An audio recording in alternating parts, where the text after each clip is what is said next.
nuo spuoguotos odos iki ekspertės. Niekada nepasakojau savo istorijos, kokiu būdu, kokiu keliu atėjau aš į kosmetologiją. Kai dar buvau paauglė, turėjau labai didelį kompleksą – spuoguotą veido odą. Iš kosmetologijos kabinetų neišeidavau, gydė antibiotikais, nepadėdavo, gulėdavau ligoniniai, būdavo žarnyno disbiozė, žodžiu, visiškai organizmas būdavo išsibalansavęs. Kol galiausiai pradėjau domėtis pati, asmeniškai, nes rūpėjo mano pačios odos sveikata, grožis ir jaunystė. Tai mano kelias prasidėjo nuo to, kad pradėjau domėtis natūraliais produktais. Tuo laiku atrodė, kad kuo natūraliau, kuo daugiau, tuo geriau. Viskas vyko bandymo būdu.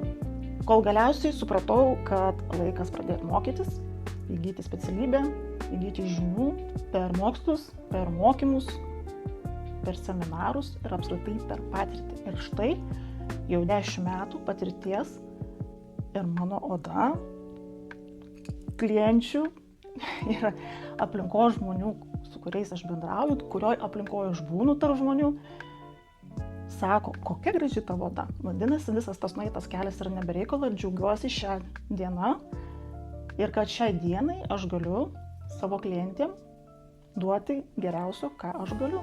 Tai yra žinias, patirtį ir geriausias procedūras bei rekomendacijas, kaip prižiūrėti savo veidą namuose.